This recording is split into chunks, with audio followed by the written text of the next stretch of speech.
perfeita? É muito pior, porque é sutil. É muito pior. Quando a coisa é brutal, as pessoas se colocam contra, porque sabem que estão se posicionando contra a força. A sutileza tem feito com que as pessoas sejam destruídas, defendendo o opressor. Quase que é um discurso aqui comunista.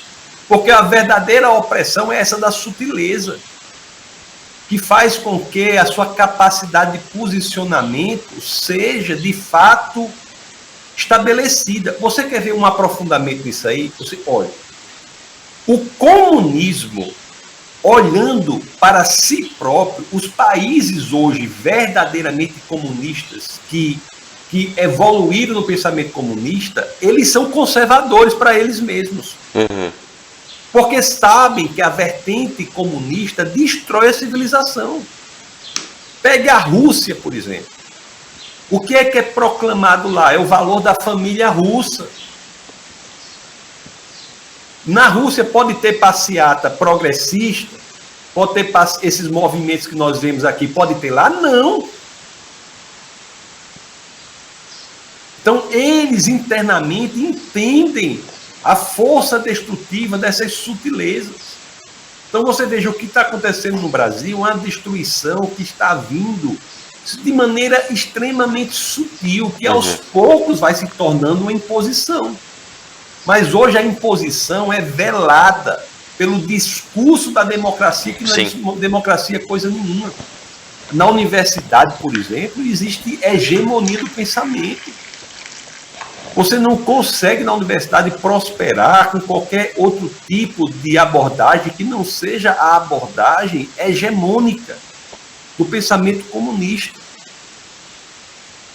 Agora, e voltando um pouco agora à questão de Hitler, como você falou, o que existe também no Brasil é um ataque à mestiçagem, sim. Por quê? Porque a mestiçagem brasileira é um indício claríssimo de que nós demos uma solução pacífica à tensão racial, que é utilizada a tensão racial como estratégia de domínio pelo comunismo, ao criar o negrismo, a teoria crítico-racial para o branco, o indigenismo para o índio. Então, a mestiçagem é uma prova de que nós não somos estruturalmente racistas.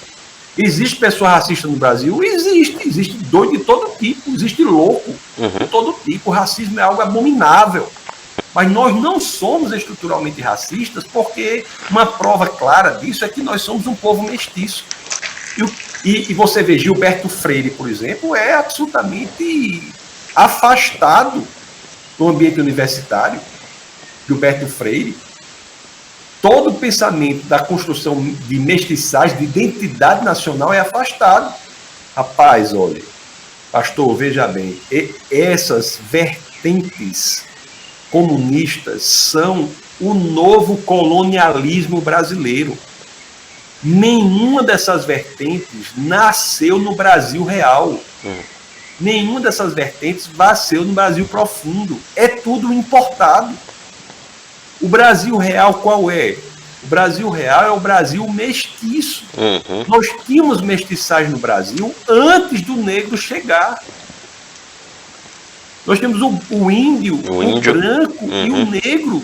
Formaram essa beleza profunda da identidade nacional que as pessoas querem destruir.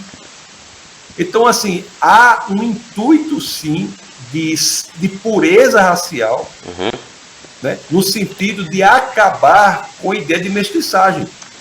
Quando eu falo isso na universidade, as pessoas dizem assim, não, a mestiçagem no Brasil, eu sou sempre, quase não consigo falar, quando eu falo, a ideia é, a mestiçagem, eu sou atacado assim, a mestiçagem no Brasil foi fruto do estupro.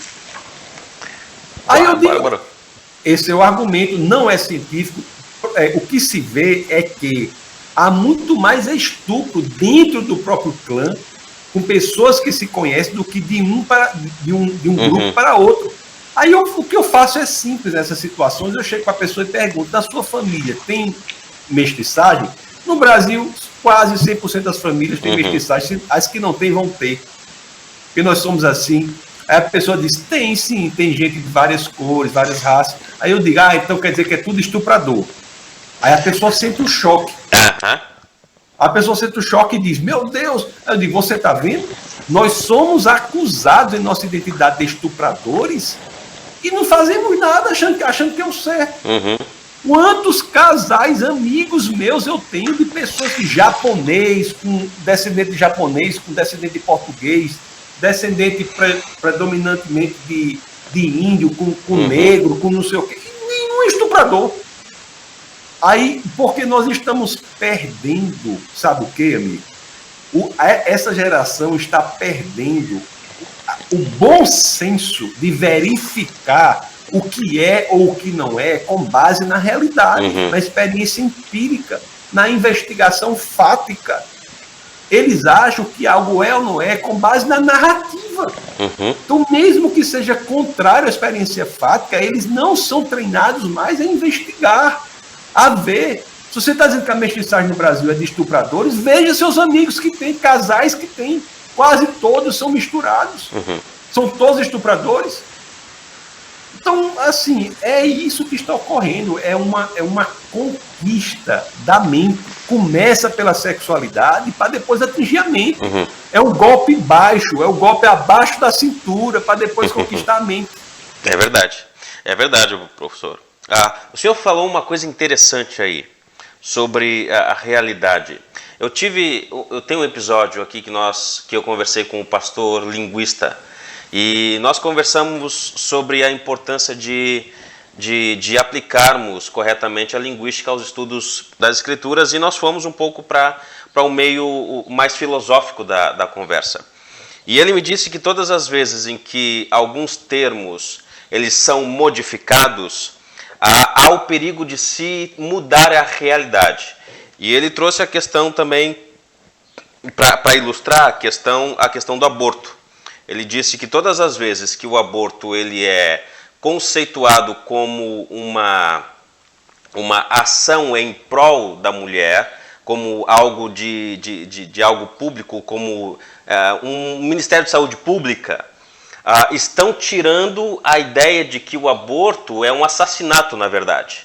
Ou seja, ao mudar o conceito, a linguagem, muda-se a realidade. Então, o que nós podemos fazer, e aqui eu quero perguntar ao senhor, a importância de nós, talvez, não usarmos ou usarmos palavras e conceitos que baseiam, que alicerçam de fato, que homem é homem e mulher é mulher. Por exemplo, o gênero está ligado à sexualidade, ao sexo do homem e da mulher, não é isso? Olha, o que seu amigo falou aí foi importantíssimo. O que a contribuição que recebemos da filosofia do século XX foi de que, da forma que você fala, você pensa, da forma que você pensa, você age. A linguagem descreve o mundo, limita o mundo. Mais do que descrever o mundo, limita o mundo. A frase célebre lá do Proposição 7 do Tratatus de Lógico Filosófico de Wittgenstein, sobre o que eu não posso falar, devo calar. Ou seja, o mundo está restrito na linguagem. Wovon man nicht sprechen kann, darüber muss man schweigen. Sobre o que você não pode falar, diz Wittgenstein, você deve calar. O mundo é restrito pela linguagem. Como é que nós devemos fazer? Sim, nós não podemos subestimar o poder da linguagem, principalmente com os filhos. Se você aí é cristão, é conservador e chega assim, bom dia a todos e a todas, você está fazendo uma concessão muito perigosa.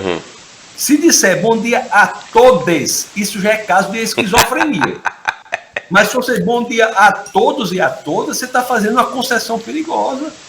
Se você ensina seu filho de forma diferente da que você quer que ele pense, se você permite que ele fale da forma diferente que você quer que ele pense, cuidado, ele passará a pensar da forma que ele fala.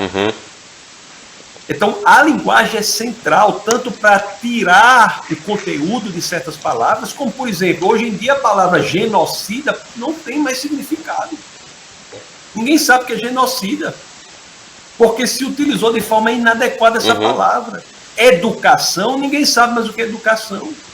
Quando no governo de sua excelência, a presidente Dilma Rousseff, o projeto era Pátria Educadora, ela estava dizendo que a educação era algo que devia ser proporcionado pelo Estado. A escola devia educar, então não, a família diz, isso não é mais papel meu. Educar não é algo mais que está intimamente correlacionado à família. Eu vivo, eu estou com a boca mole de tanto falar. A escola ensina, quem educa é a família. Então, o uso indiscriminado de educar correlacionando ao Estado serve a proposta comunista de dizer que os filhos são do Estado, as crianças são do Estado, não da família. Então, nós cristãos temos que ter cuidado com isso, não podemos negligenciar o poder da linguagem, e a linguagem é, amigo, juntamente com os arroubos coletivistas que nós falamos, ou identitaristas. O que é identitarismo? É dizer que a sua identidade vem de fora para dentro. Aí, você não é filho de fulano, neto de cicrano, você não é de uma família que lhe dá sua identidade. Não, sua identidade é antes ser nordestino. Eu sou nordestino, então antes de tudo eu sou nordestino contra os sulistas. Não, o outro é índio, ele é índio contra o não índio, o negro contra o branco. Então, aí o identitarismo quer lhe dar uma identidade de fora. Qual é a resistência contra isso? A família. A família vai dizer, meu amigo, você é filho de fulano, neto de cicrano, essa é a sua história, essa é a sua identidade. Então, tanto a linguagem, quanto o coletivismo, quanto o identitarismo são flechas, armas, fuzis do comunismo para destruir esses dois núcleos de resistência que são igreja e família. Na família você tem a maior proteção à sua identidade. E na igreja você tem a maior proteção contra o coletivismo. Você, amigo, na sua igreja tem gente de todo tipo. Eu tenho certeza que você, pastoreando, você olha para eles, não vê nem a cor deles, não sabe nem, não presta nem atenção nisso. A igreja é isso. A igreja não tem essa divisão. Eu mesmo estava dando recentemente aqui uma palestra para a Ordem dos Pastores de um determinado local aqui no Brasil. Aí um pastor lá chegou e disse assim, não, pastor, chegando para mim, disse assim, não, professor, inclusive nós estamos dando na nossa igreja um curso para ensinar que a igreja não pode ser racista. Aí eu disse, Aí eu disse, pessoal, eu disse para todos os pastores que estavam lá, eu quero fazer aqui uma pergunta, agora eu preciso de uma resposta honesta de vocês, porque eu trabalho com isso, eu penso isso.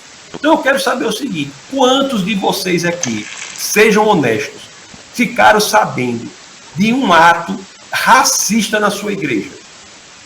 Ninguém conhecia nenhum ato racista na igreja dele. Aí eu digo, então por quê? O que é que nós vamos ensinar contra racismo num lugar que não tem racismo? Que não tem racismo. O que é o conteúdo desse curso com nome bonito? Combate ao racismo é o quê? Doutrinação coletivista.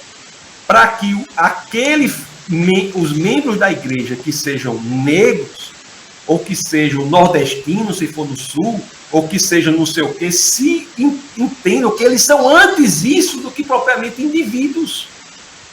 O cristianismo não é um coletivismo, porque a transformação do cristianismo não é imposta de fora para dentro. A transformação é proposta de dentro para fora. Perfeito. Então, essa é a grande diferença. Então, amigos, se nós não fortalecermos a instituição da igreja e da família, nós seremos vítimas ainda mais frágeis contra esses arroubos comunistas que têm destruído o cristianismo. O objetivo é descristianizar o Ocidente. E eles têm conseguido em vários lugares. E no Brasil o crescimento está brutal.